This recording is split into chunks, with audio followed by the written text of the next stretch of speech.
The call of the Hogs can be heard all the way to San Francisco. You're listening to Pod at the Palace with Curtis Wilkerson on Inside Arkansas. Good morning, everybody. Happy Tuesday, and welcome back to the Pod at the Palace. Hope everybody's doing well, and that you stayed safe through the evening with the storms rolling through, especially in Northwest Arkansas. I'm recording here Monday evening, and I'm trying to fit in this podcast between breaks in the action, like literally between tornado warnings. I already lost power once, so I'm running the risk here of doing it again. But the show must go on. Might be a little bit shorter than usual, but the show must go on, and that's okay. I mean, there's only so much to talk about, here on May 20th, if we're being honest. Although I thought some pretty interesting notes and quotes and some things that we wanted to dive into today. Nonetheless, before we get started, though, a quick reminder to folks. I know that John Calipari put a tweet out earlier on Monday, but the summer camps for the Razorbacks are coming up here. I would just highly encourage anyone who's looking for something cool, something unique, and experience for your kids in the next month or two, consider signing them up. I mean, some really good stuff. Now, they have these satellite camps where they go out to you. Now, I know some people were upset. They're like, man, why aren't they going to Northeast Arkansas? Why aren't they going down south? Why aren't they going here? Why aren't they going there? Why aren't they going to Little Rock? They can only do it. It's an NCAA rule that these satellite camps have to be within a 100-mile radius of the university. So that's the answer to that question. But just looking at it, Lincoln, June 2nd, Van Buren, June 3rd, Eureka Springs and Harrison, June the 4th, Bentonville West, June the 5th, Russellville on June the 10th. So Alma, June the 9th. So they're all over the place. But then they also have the father-daughter camp and the father-son camp. The father-daughter camp is on June 7th, and the father-son is on the 13th and 14th. I hope that Cal sticks around long enough to where I can take my son to one of these things, because I heard it's just an awesome experience. I was trying to solicit mothers to let me borrow their child for a few days last year for this thing. Apparently that's weird and you can't do that. So, okay, I get it. I was going to bring them back. They're going to have a good time, make sure they're fed and safe. They'd be under the watchful eye of John Calipari. Name a better babysitting duo out there than me and John Calipari? I mean, come on, think about it, right? But in all seriousness, give it a shot. Check it out. I think it's a really cool deal that they're doing this. And I know that they're really excited about it. Cal sticks around. He signs autographs and takes pictures with everybody. And in a lot of cases, the players are out there and they're interacting and stuff, get some dunk contests, get some autographs. It's pretty cool. It's good stuff. Consider checking it out. And let's get into it. Today's show is brought to you by our friends over at Bryant Technologies. They're dedicated to delivering high quality network infrastructure and security camera solutions, taking pride in their exceptional workmanship, commitment to keeping your business operations seamlessly connected and secure. Whether it's structured cabling, security camera installation, digital signage, or TV mounting, Bryant Technologies has you covered. They service the entire state of Arkansas, all of Arkansas's bordering states. Have them help you with all of your network and security needs. Give them a call, 870-883-0330, or check out their website at www.bryantstechnologies.com. All right, let's get into it. The place to start here is obvious, right? Shout out to Cash Chavis. Just last year's vibes coordinator on the bench and in the locker room, the best dancer on the team. That was made clear. He entered the transfer portal and he found a new home. Happy for him. He's headed out to UT Arlington, committed, put it out on Instagram. Very, very cool. Absolutely wish him the best. Probably some good opportunity there for him to see the floor. And remember, he was a top 150 prospect coming out of high school, originally committed to Washington. He winds up at Arkansas. So I hope that he balls out and maybe he can find his way back up to a higher level at some point down the road, but definitely wanted to give our man Cash a shout out. Funny dude. And just being around him in the postseason when we had locker room access and we could go to practice and stuff. My kind of guy, Cash Chavis. So wish him well.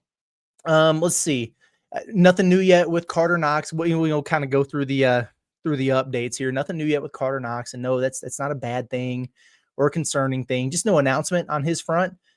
He's not showing up on many mocks at this point. Nothing behind the scenes I'm hearing that's any cause for concern or anything like that. And, he might have some more workouts that he wants to go through to max out the experience, but we just kind of continue to wait there. The opposite's probably true with Adou Thiero, although it's a similar situation. No news, but no real indication that he's doing anything other than staying put in the draft. And, I saw a workout clip of him shooting mid-range jumpers that was circulating around out there, but it's good to see him out on the floor, working out. He didn't do much in the combine. But he's consistently being mocked inside the top 35, which is right where I've been told he's has reason to expect to be selected. Hint, hint, wink, wink. And if that's the case, he should absolutely stay in my opinion. Then there's Boogie Fland, and his situation is still trending in the same direction, which is Gainesville, Florida. Unfortunately, they're on his visit. I've heard that the NIL package there for him is expected to be probably somewhere between 2 and 3 million, which is about half of that mega amount that was circulating around out there, which is about what we expected. Still, that's big time money, man. So I get it for sure. And, whatever. Hey, it makes me sick to my stomach because, I feel like adding Fland effectively puts Florida right back in front of Arkansas in the SEC pecking order, and really in the conversation to repeat as national champions. So not necessarily crazy about that. I understand the circumstances. I get it. I don't blame Cal. It just kind of stinks. Don't have to rehash all that. But what I wanted to talk about, kind of the main topic of the day here, is a comment that I heard from Matt Norlander of CBS Sports, does a great job, that he made that I found very interesting. And I immediately felt conflicted about it. Like the gears started turning there. So for context, it's the Ion College Basketball podcast that he does, him and Gary Parrish. It's a really, really good listen. It's fun. If you're a college basketball junkie, you should be listening to it. It's entertaining. It's informative. Gary Parrish is hilarious. I love it. I listen to every second of it every time they bring one out. But they were on that podcast talking about Boogie Fland visiting Florida and everything on Monday. And Norlander said, and I got the quote right here. He says, "I don't know if Calipari has this rule across the board, but I was told with Cal these days, if you're going into the portal, by all means do it. But there is no you go in the portal and you can come back. If you decide to go in the portal, you go in the portal and you're leaving. So a return to Arkansas was not on the table there." Well, I do just want to stop right there and point out that if this is a rule for John Calipari, it is a new one, brand new, because last year, Adou Thiero entered the transfer portal well before Cal took the job at Arkansas. So he was effectively leaving Cal and wound back up with him anyway. So, literally a direct example in the most previous recruiting cycle that contradicts that line of thinking. Okay. But I guess it doesn't necessarily mean that this wasn't the case with Boogie in this particular situation. So let's talk about that for a minute. One, a few minutes later, after they talked about Boogie's fit at Florida and what it does for that team, and damn, man, I hate to admit it, but it's a great, it makes a lot of sense for him. The fit itself, like from a basketball perspective, it makes more sense than it does at Arkansas. It just does. I hate it. I don't like it, whatever. But anyway, Parrish brought that statement back up a little bit later for a broader discussion point that we'll get into. And Norlander kind of elaborated on what he was saying. He basically was talking about, teams and, Arkansas being in this position of just not sitting in limbo and, and being afraid to move forward with the slim hope that guys like this will wind up coming back, which we've kind of talked about on this show here. He also said that he did not believe that there was any bad blood or nasty breakup situation with Boogie Fland in Arkansas. In fact, he thought it was the exact opposite, which was good to hear because I kind of felt that was the case as well. But again, he reiterated that he was told that John Calipari basically told Boogie before he entered that if he did go into the portal, that they were moving on. Right. Now that runs a bit counter to what I've been told, which is that there would be an openness to welcoming Boogie back. The question would be more about, how to make it work. How much would they or could they pay him, by way of NIL, and what type of role could they guarantee? And if that wound up being what was best for Boogie in the end. But I mean, hey, Norlander he's solid. He's got good sources. So maybe the answer lies somewhere kind of in between. Regardless, I imagine there's at least a level of truth to what he's saying there. Have no reason to doubt him otherwise. So as far as Boogie himself goes, I don't care anymore. I'm kind of tired of arguing about it. I think it would be a questionable at best move to not make a strong effort to retain him if he was available. I don't like him going to Florida at all. I already talked about the reasons, but I'm very, very understanding of the situation Arkansas is in with the backcourt here. And hey, as long as they get Karter back and just go get me a backup four, and I'm peachy, man. I'm ready to roll. Pumped about this team, pumped about the roster, and excited about the possibilities there. But what do you guys think about that closed door policy idea of guys, entering the transfer portal and then you're in there, buddy, you ain't coming back? Because this isn't brand new. That's old school Sam Pittman mentality, right? That he is already backed off of, by the way. Interestingly enough, several guys, Selman Bridges, Braylon Russell, there's more examples than that of guys who entered the portal, and before it's like, hey, if you enter in that thing, there's no avenue back out of it to Arkansas, buddy. Oh, yes, there is. Because the game has changed. NIL has changed things. Agents have changed things. So Pittman has adapted with that. Now, in fairness to Cal on the other side, John Calipari is way better positioned to be a guy who has this stance because he's way better positioned to adequately replace someone in these circumstances, especially, comparatively speaking to Sam Pittman. It's just true, man. Like he wants to go out and get a guy and get a good one. He can pretty much snap his fingers and go do it, which is part of the reason why I'm irritated they haven't done more this offseason, whatever. But given the way, Cal is talking about his roster construction, though, don't you feel like it might be wise to be a little bit more open-minded here? And maybe he is. And, again, like between what some, me and some others have heard and, what Norlander has heard, that the answer is probably somewhere in the middle. But like I said, there's probably a level of truth here. But wouldn't you be a little bit more open-minded given how you're trying to construct things moving forward? Like, I mean, if you're literally trying to retain 4 or more players every year, I mean, realistically, what's that going to look like, guys? Some multi-year guys, sure, like the DJ Wagners, the Billy Richmonds of the world, who like clearly not NBA prospects at the time. And it's like, your decision is really, do you come back to Arkansas or do you go to portal? You come back, cool, retention, got it. Need that. Absolutely.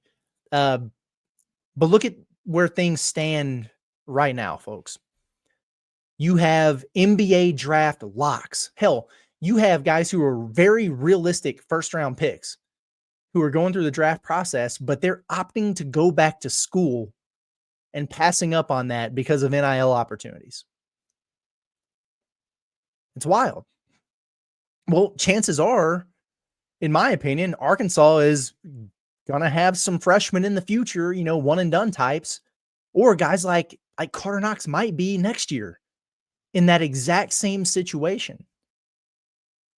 So on the surface, it's, they stay or pro, dude. But as was the case with Boogie, agents out there are advising these kids to also enter the portal when they're testing the waters to maximize your options and your leverage. We don't have to like it, but it's smart. Like, it's business savvy. If someone's weighing staying in the draft versus coming back to school, they're well within their rights to kind of create a bidding war in college to maximize their potential NIL if they do come back. Because the bottom line is really about money at that point. It's not personal, it's business, right? And I know Arkansas doesn't like the guys who, are only concerned with, about their NIL. And maybe that self-regulates with the revenue sharing stuff to a degree. We'll talk about that at the end of the show. But we're talking about really, really good, high-level talented basketball players who can make you better here and who have already played for you, right? So there is no learning curve. There is no getting used to your new surroundings. There's no chemistry. There's no getting to know each other. It's already there. So I value those guys even at more of a premium than I would anybody else out of the portal. I value Boogie Fland more than I value any other guard in the portal, higher, because of what he brings to it. Because he's done it for you. He knows these guys. He's run the show. He understands the system. There's no figuring it out. It's figured out. You might have a handful of new teammates that you got to get comfortable with. That's it. So, but I will say, Boogie falls into that category, but his situation is very different though, right? Because, I mean, think about some of these guys, Darian Williams, for example, he put out his release, hey, I'm declaring for the NBA draft and entering the transfer portal. Okay. Boogie, he entered the draft. He let it set for a couple weeks, and they all thought that he was gone. And then he decided to hit the portal last minute, right before that thing closed. That is different. Because by that time, Arkansas had already put its plan into motion to move on without him. There was no thinking over there that once Boogie declared for the draft that he was coming back. Until he, and Cal talked to him beforehand and everything, but until he decided, hey, I'm going to enter the portal just in case. So Arkansas had already put its plan into motion to move on. So what I'm saying is I understand this particular scenario, maybe having that stance of, hey, dude, listen, if you do this, you're gone, bro. I understand that more than I normally would, given the way Boogie went about his business here. And I'm not saying that that's, bad operation on Boogie's part or whatever. He did what he had to do. But that time frame mattered. In that period of time where he was just in the draft and not in the portal, that's when they got their retention announcements. That's when they really identified their priorities. Like the plan was already in place. But in general, I think it could be something along the lines of, hey, go through the process. We feel you. We get it. You want to enter the portal, do that too. Do what's best for you kind of situation. Here's your offer to return. And we would love to have you. Understand, just as this is business for you, it's also business for us. So, hey, dude, keep us in the loop. Best of luck. Let us know what you need. The door is open, but we're going to do our due diligence here in finding your replacement. And if we do, regardless of that time frame, we're gonna come to you. We'll give you a call. We'll give you the opportunity to pull out and take your spot. If you're not ready to do that, we are moving on to cover our ass, and good luck to you. Right. So that's probably how I would handle it. I think that's probably how Arkansas will handle it. Every case is a little bit different. I don't think that it's like a general hard line in the sand rule of any of these guys who decide that they want to explore their options. And it could also just be a portal specific thing. It wasn't with Adou. Did he also test the waters last year? I don't know that he did. But it's one thing to just say, hey, I'm going to enter the portal, but I'm open to a return. Nah, see, I don't like that either, right? And when you do that, I mean, what, 90% of the time you're going to wind up elsewhere. So why would I sit around and wait on you anyway? Just go do your thing, man. But I do understand. I'm a little bit more understanding of I'm testing the draft waters and also maximizing my options by entering the portal too. So I get that one a little bit more. Curious what you guys think about that. Anyway, mentioned revenue sharing, and I wanted to wrap the show today on this just for a couple minutes. Not directly Razorback basketball related, although it's going to change the way that things work with Arkansas and Cal and the chicken man money and all that. The final ruling from Judge Claudia Wilkins is it's expected sometime maybe this week. And so if approved, the $20.5 million in revenue share annually for all these schools split up amongst the sports at the discretion of each university. What slice of the pie will Arkansas basketball get? We don't know. Now the thing, like the revenue sharing, understand the difference. The revenue sharing is the university paying out the athletes here based on the revenue that they're bringing in from the athletic department. There are still going to be opportunities for that outside of just the revenue sharing with name, image, and likeness, NIL. But they're cracking down on that, right? So theoretically, what they're trying to do is any NIL deals valued over $600 would then have to be submitted to this new clearinghouse, who they will be in charge of determining the fair market value of the deal, the athlete, and all that, and basically setting the dollar figure that an athlete can get for a particular deal. First of all, good luck. Like you're going to get your pantsuit off as soon as this is approved. But what I've been curious about, what happens if you break the rules? Because there have been rules in place and people have been breaking them willy-nilly from the beginning, predating NIL, and they've been doing it. I mean, NIL is not supposed to be pay for play. Look at us now.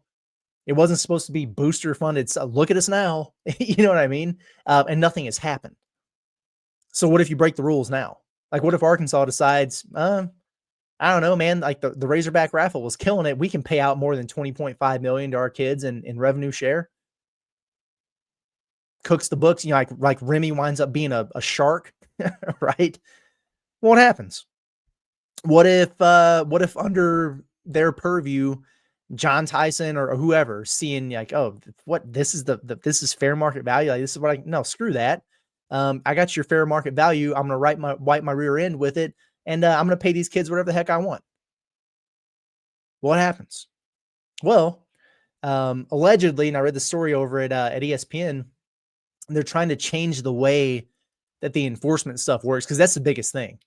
And they're taking it out of the NCAA hands, which is smart because it's been a joke. And they're hiring a CEO of this college sports commission that they're putting in place. And this person is going to have his own department, but he or she will be in charge of doling out punishments to all the rule breakers that they identify here. And he'll have a team that's going to be, eagle-eyeing everybody to see about that.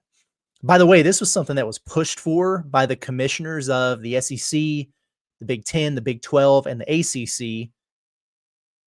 Interestingly enough, or I mean, unsurprisingly, these commissioners will be on this guy's board, and he or she's going to oversee these systems that they have in place for salary cap management, which is where Remy comes in, as well as this clearinghouse for these outside NIL deals. So whoever this person is basically going to be the dictator of college athletics. He makes the calls. I mean, he decides if rules are broken, decides the punishments.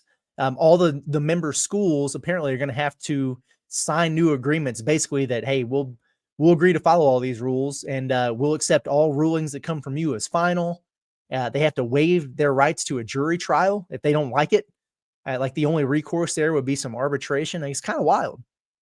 But at the same time, schools have viewed the NCAA and the infractions committees and the enforcements and the punishments, like we said, as a joke for a long time. So essentially what they're looking at here is trying to set the tone, which means being harsh and consistent out of the gates. They have to have a deterrent for people to cheat. Otherwise, they're going to cheat. So they're looking at things like very hefty fines, salary cap reductions, like basically taken away from your full pot of NIL or of revenue share. Sorry. Postseason bans, like the harsh stuff, not the slap on the wrist, not the show cause. It doesn't mean anything. No, like actual things that could sting you. So this is the kind of stuff that'll be on the table now. If folks get caught cheating, everybody's still going to do it. You just have to be smarter about it. I mean, like, thankfully Arkansas has mob ties with John Calipari, who's putting random dudes in baseball caps in hotel lobbies, giving secret keys to rooms, just so he can have a rendezvous with Hunter Yurachek. So, like, I mean, there's more than one way to skin a cat. You just got to be very careful about it. But in terms of the revenue sharing and the NIL and all that, this is what they're kind of looking at. And apparently they're trying to move very, very quickly and, have all these things into place and these systems ready to roll by football season, or, the fall sports season, August. Good luck. I mean, I'm a little bit more open-minded about the possibilities, just because the NCAA is not running this thing. Because there's no way in hell that it would go smoothly if it was them. So maybe, whoever this new group is or whatever, they can get it going. But I have a feeling it's going to be trial and error and baptism by fire. It's going to be a little bit of a mess. But anyway, I'm going to get out of here for the day. Looks like we survived a little bit of a storm here while I was recording, although it looks just nasty outside. Man, y'all stay safe out there. Seriously. But appreciate everybody for tuning in, tapping in as always. And we'll be back tomorrow morning as per usual. See if we have some cool stuff to talk about. Can we get a Karter Knox announcement? Come on, bud. Come on, man. You don't have to wait till the deadline. Hook us up. Give us that little bit of good news. Let us feel good for a little while. We would appreciate it. We're calling on you, man. We'll see y'all in the morning. Everybody have a good day.